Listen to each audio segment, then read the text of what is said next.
Bonsoir à tous, j'espère que vous allez bien. Bon, on va commencer une nouvelle semaine et moi je vais faire passer rapidement sur les annonces économiques de toutes les semaines.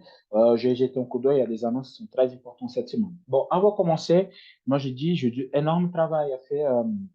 Je passais tout le week-end à fabriquer des vidéos pour la méthode. Ok, mon chaîne, moi je veux faire sur Hotmart pour être plus sécurisé, pour être plus organisé. Ça va payer, ça va payer. Ça va parler la méthode, c'est ça qui va s'appeler. Ok, je vais travailler cette semaine pour avoir le maximum de contenu pour vous. Ça va être à peu près 13 vidéos.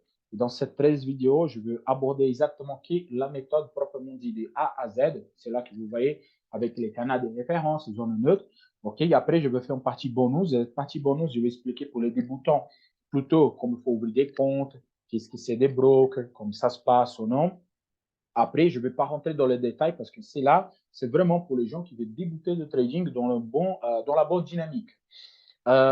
Pourquoi j'ai choisi Hotmart? Parce que vous allez voir un contenu exclusif.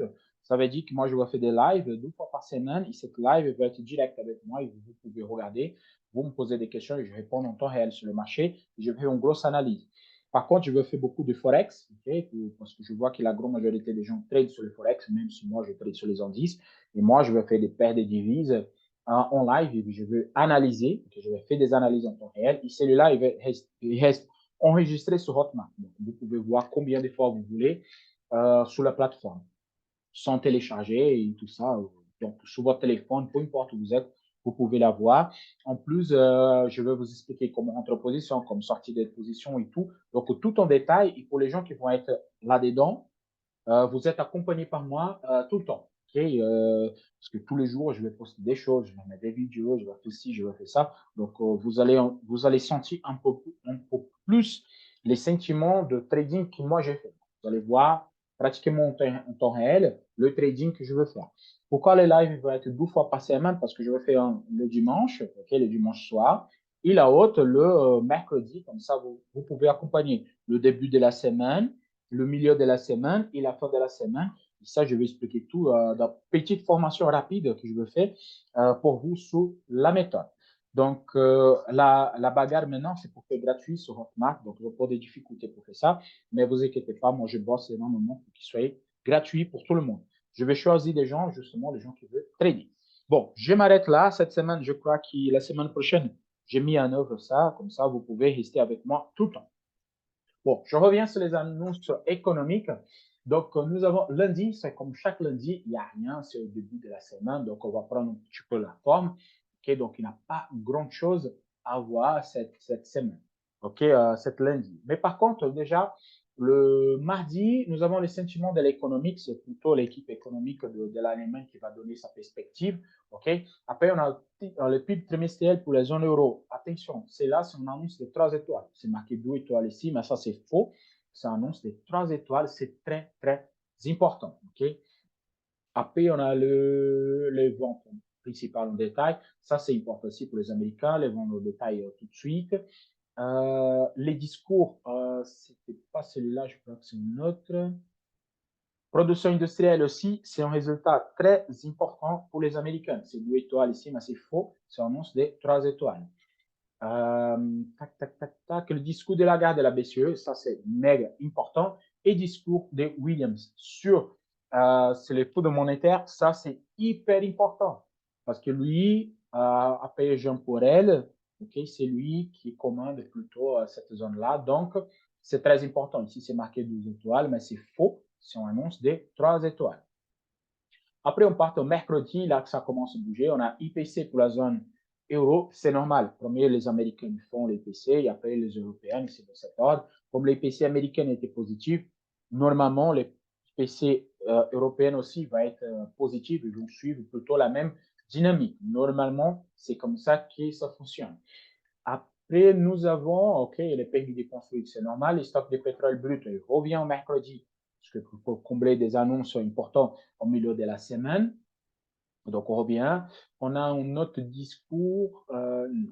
Après, on a production d'essence, c'est une annonce importante. Ici, c'est marqué en étoile, je ne sais pas pourquoi, mais c'est une annonce importante, OK. Tac, discours de Lagarde, ok, le jeudi, c'est le discours de Lagarde. C'est pas très important. Le discours important de Lagarde, ça va être vendredi. Okay, le vendredi, vraiment, va être important. Celui-là, c'est en complément de celui-là de mardi qu'elle va faire. Après, bon, on a eu déjà la partie de la Fed, donc cela, ça n'a pas trop impacté le marché. Inscription hebdomadaire au chômage classique de toutes les semaines. Vente de logement, attention, les ventes de logement, il va impacter directement sur une autre annonce qu'on a le mercredi ici, que j'ai oublié, que je passais déjà. Mais c'est une annonce importante aussi, okay, les ventes de logement, parce que ça commence à avoir des problèmes de logement sur la partie ouest des États-Unis. Donc, cela, ça va être une annonce super importante. On passe sur les discours de Lagarde. Il y a un discours de Jean Porel cette semaine, le vendredi. Il y a un discours de Lagarde. Celui-là, oui, c'est important. Il y a un discours de Jean Porel cette semaine. Il faut que je trouve, mais il y a un discours de Jean Porel à 17h. OK. Celui-là, c'est l'annonce plus importante de cette semaine. Et après, on a le discours de Lagarde tout de suite après. Mais attention, ces deux-là, ils vont être un peu liés. Okay? Les deux discours, ils vont être un peu liés tous les deux. Donc, attention, c'est un moment de volatilité. C'est déjà la fermeture le vendredi. Normalement, fermeture des marchés, on ne trade pas, mais ça va impacter pour le gap de lundi prochain. Okay? Et après, il n'y a plus rien. Donc, je vais juste celui-là de lundi. OK? Parce que lundi, c'est le début de la semaine et vous voyez, il n'y a pas grand-chose à faire. On passe directement sur TradingView et on va commencer par le gold. Bon, le gold en hebdomadaire, on a fait une clôture négative. Et cette clôture négative, ça me donne un petit peu les sentiments de retournement de marché. Je suis très honnête avec vous, même si la tendance elle est forte haussière, celui-là me donne un petit peu les sentiments d'un retournement. Je vais marquer ici un Fibonacci, même si je n'utilise pas de Fibonacci sur les gold, ok, mais c'est juste pour avoir les sentiments qu'on peut avoir sur le marché. Pourquoi on n'a pas ici?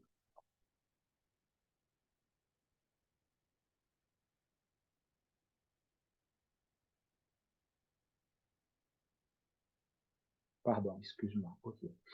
Là, elle a passé. Donc ici, plutôt, je vous dis en plus haut, il y a un Fibonacci plutôt non validé. Donc, on peut corriger jusqu'à la zone de 1900. Okay? Si on continue à corriger, un Fibonacci non validé, vous savez, il vient plutôt corriger les 61 des Fibos. Donc, comme je n'utilise pas trop les Fibos à ce niveau-là, et comme c'est de hebdomadaire, ça va prendre énormément de temps. Donc, on va rester juste attentif. Qu'est-ce que moi, je vois pour cette semaine? J'attends vraiment en légère hausse jusqu'à 2024 dollars et après en correction jusqu'à 19,95. C'est la zone qui plutôt on a travaillé, ça fait un bon moment. Par contre, si la semaine commence baissière à 19,95, on peut avoir un repli. Attention à ce que je dis, la grande majorité de chandeliers, ils ont deux mèches. Donc, c'est pour ça que le premier trade qu'on prend, on rentre en position, on prend plutôt un niveau de niveau maximum, mais après, on voit sur le début de la semaine, on peut avoir un retournement. C'est pour ça qu'il faut rester très attentif. On a clôturé plutôt négative. Okay? On a clôturé vraiment plutôt négative. Le jeudi, j'ai tracé celui-là et on a fait un niveau, deux niveaux. C'est celui-là que j'ai pris avec mes élèves et moi, j'ai dit que la casse de 20-24, c'était plutôt à l'avant. C'est exactement ça qu'il a fait dans les annonces. Il a cassé, il a retravaillé la zone et donné une petite entrée ici pour le marché s'est calmé. Et le marché vraiment s'est calmé. Donc, on a eu rentré. Celui-là, je vais vous donner le vendredi. Je vais tracer ici. Hop, il avait venu tester, casse, pour entrer en position, les stop loss, il a fait take d'un niveau, take de deux niveaux, c'est largement suffisant. Ok, c'est ça qu'il faut plus ou moins faire. Donc là, j'enlève celui-là parce qu'on n'a plus besoin et je place le nouveau à terme. Je vais mettre que deux niveaux parce que c'est juste ça qu'on a besoin et je vais faire grandir. Hop, et là, je vais grandir. Donc, qu'est-ce que moi j'attends pour l'ouverture vraiment de marché? Un travail des zones. Je vais placer ici. Donc là, on peut casser et on fait deux niveaux au même niveau. Mais attention, si on monte, on fait un niveau. La première casse, on prend de jamais. Faites attention avec ça. Si on prend ce niveau-là et après on part, ça bouge. Hop, hop, c'est plutôt ici, plus bas. OK. Donc là, si on remonte et après on casse vers le bas, ça veut dire que on va forcément venir tester la zone de 19,95. Lundi, mardi, on baisse et peut-être en haut. Oh non, sinon, on va rester en range ici. Comme là, on fait des ventes, on fait des bails. Donc, comme on est au milieu, peu importe s'il casse vers le haut ou vers le bas, on a les deux options à faire travailler. Okay? Soyez attentifs avec celui-là parce que ça, c'est super important pour le début de la semaine. Et soyez attentifs, la première casse, on ne tombe jamais. On passe sur le DAX. Le DAX en hebdomadaire. OK, le DAX en hebdomadaire.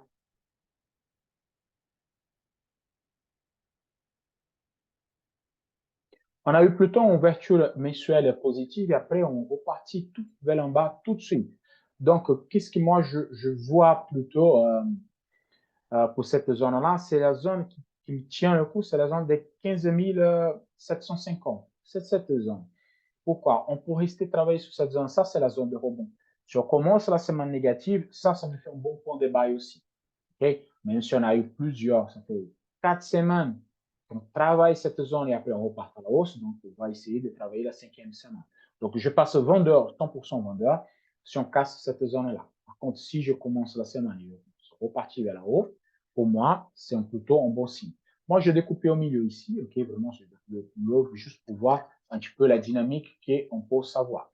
Pour moi, la tendance, c'est la baissière parce qu'on a clôturé négative. Tant qu'on continue la partie intraday, le vendredi, j'avais donné ce trade, okay, le jeudi, pour prendre deux niveaux. Et le vendredi, je donnais aussi que si on casse, on pouvait faire deux niveaux. Donc, on a fait la casse, le stop loss, on a fait take un niveau et take des deux niveaux. Donc, il a fait correctement. Et moi, j'ai dit que la zone des 15 900, c'était la zone de TP à compte. Il est parti directement sur la zone où j'avais prévu. C'est pour ça que les zones, elles sont super bien de le faire travailler. Ça fait des excellentes références pour le travail. Je vais placer deux niveaux euh, et je vais vous marquer ici. Nous sommes sur la zone des 15 900, c'est la zone hebdomadaire qui tient. Si je suis acheteur supérieur à 15 900, ou encore une fois deux niveaux, okay, ou pourquoi pas, je vais marquer tout de suite pour vous, rayon, comme ça, c'est fait. Parce que la zone, elle est trop grande. Je ne vois pas qu'il va chercher la zone, c'est 0,57.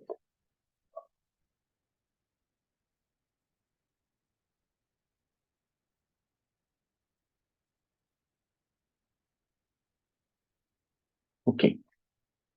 Si on casse à la zone des 15 900, on peut voir un maximum pour cette semaine à 16 050.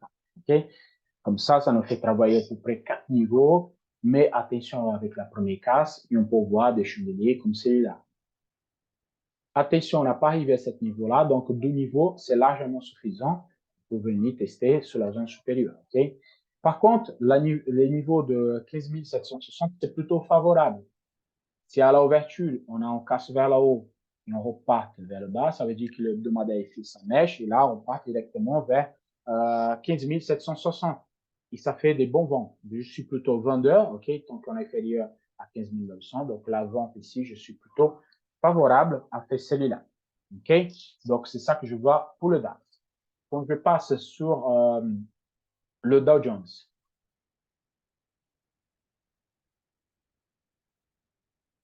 Les Dow Jones, la zone qui tient, elle est un peu plutôt orange, un gigantesque orange sur le Dow Jones. Ici, le 10% de la correction globale de marché, c'est elle qui tient. OK, ça tient depuis 3 semaines. 3 semaines consécutives, la zone, elle tient.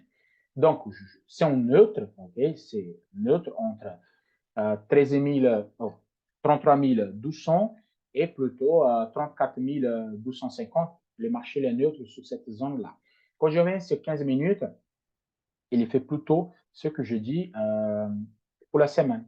Et là, j'ai bien marqué la zone. Le 61 qui a été cassé vers là haut. Et moi, j'ai dit take de niveau. Là, il a bien fait. Il est venu sur ce niveau-là. Moi, j'ai prévu le 23 ici à 33 600, mais il n'est pas venu. Mais c'est là qu'il fait au niveau. Ça fait déjà plutôt pas mal. Donc là, je reviens ici et j'enlève parce qu'il n'a plus de sens. Et on va prendre pour cette semaine que je marquais mon canal. Je prends deux niveaux maximum. C'est cela qu'on a besoin pour lundi. On n'a plus besoin que ça. Et là, je remarque. Donc, le 10% ici et la zone hebdomadaire, elle va me faire plutôt le 50% du milieu de cette zone de travail. Donc, ici, j'enlève parce que je découpe au milieu.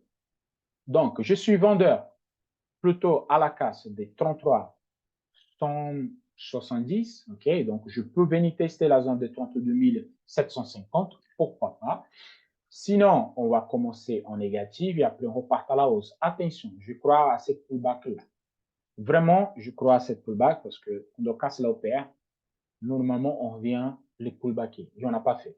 Donc, attention à l'ouverture des marchés. On peut voir la première casse, on fait un pullback fait à niveau et après repartir à la baisse.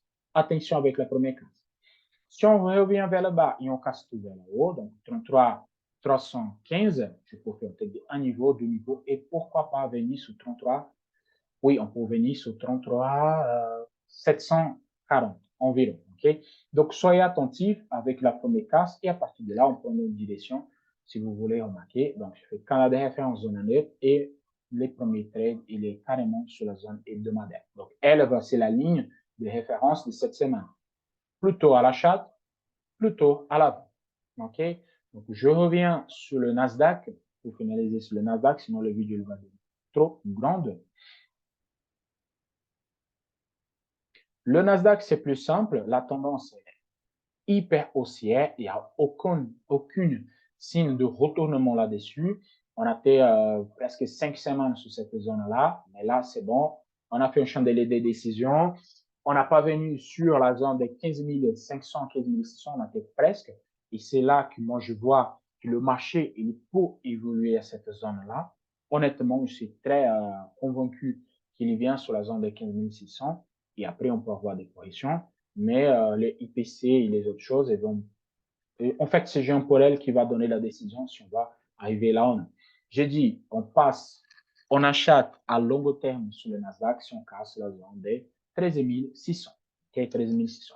Donc, on a fait un chandelier des décisions. Je reviens sur 15 minutes. Je vous donne la dynamique. Moi, j'ai marqué pour le vendredi, même si je ne tradais pas, je vais vous donner les premiers trades. Donc, on était avant l'ouverture, moi je dis qu'on casse de cette zone-là que j'avais divisé ici. J'avais divisé là. Hop, je vais placer ici, comme ça vous voyez. Donc, le trade de vendredi, c'était celui-là. Il a cassé, il a fait un niveau. Pour moi, c'est un break-even, pour moi qui travaille de niveau. C'est un break-even, pas de souci. Après, bon, on a eu ici une petite sortie par le bas qui a fait aussi un demi. Donc, vendredi, je ne peux pas trader. Donc, pour moi, celui-là, pas trop intéressant. On va voir pour demain. Je place ici encore deux niveaux. OK. Pour le Nasdaq, c'est la même situation de Dow Jones. Par contre, je vais voir si je peux découper ce niveau. Elle est là. Donc, honnêtement, si on casse la zone de 13 350, je peux tenter de buy, encore une fois, pour venir tester le bas de l'OPR, en premier temps, et pourquoi pas à haut, ici, à 13 440. Je peux le faire, oui, je peux le faire parce que c'est le maximum qu'il a fait. Mais par contre, si il passe, il fait un pullback sur la OPR et après il me casse vers le bas le 20% ici, je peux rentrer à la vente, ça veut dire qu'il va venir tester la zone de 13 200, qui c'est notre zone majeure. Okay? La zone majeure de buy, c'est 13 200. Je suis acheteur, je suis plutôt favorable à l'ouverture de Nasdaq et le corrige jusqu'à 13 200. Il me travaille cette zone et après il me fait une nouvelle casse vers la haut sur la zone de 13 250. Je rentre en buy pour venir chercher les 20% et les 13 500. C'est plutôt ça que je vois parce que la tendance hebdomadaire, elle est acheteuse, elle est positive, elle est haussière. Donc, je préfère attendre la correction jusqu'à 13 200 et à partir de là, rentrer en buy pour aller chercher les 13 500 qui est rentré à la casse et prendre un pullback et une stop loss. Donc, je suis plutôt acheteur à ce niveau-là et c'est plutôt ça que moi je vois. Surtout que, comme je prends à ce niveau-là, j'ai une belle droite de tendance, OK, qui travaille toute la zone, mais par contre, elle n'était pas touchée encore. Donc, je peux avoir cette ouverture et cette touche-là à 13 200. Donc, à 13 200, c'est un excellent point de buy. Vraiment, c'est un excellent point de buy pour aller chercher 13 500 et voir plus. Donc, j'attends ça pour l'ouverture de tout à l'heure et on verra en fonction de comment le marché il va évoluer. Je suis toujours acheteur sur le Nasdaq parce que vraiment, il n'y a aucune signe de retournement. Mais si le MEC casse proprement le 13 200, ça veut dire qu'on va avoir des accélérations jusqu'à 12 800. Donc, soyez un petit peu attentif avec l'ouverture. Soyez attentif où vous allez rentrer sur le marché. OK? J'aime pas trop marquer des lignes, mais moi, je vois plutôt cette zone-là, c'est ma zone achetée. Donc, je vais attendre qu'elle ouvre, travailler un petit peu, prendre sa décision. À premier cas, deuxième cas, je vais observer un petit peu. Mais moi, je suis plutôt acheteur à 13 200. OK? Par contre, s'il n'achète pas, il passe tout de suite, il me casse la zone de 13 450, là, je peux acheter. Ça veut dire qu'il ne va pas se retourner. On va voir des grosses chandeliers au début de la semaine. OK? Donc, c'est tout pour maintenant. Je vous souhaite à tous un excellent fin de soirée. On se voit demain soir pour de nouvelles aventures. À la prochaine. Ciao, ciao.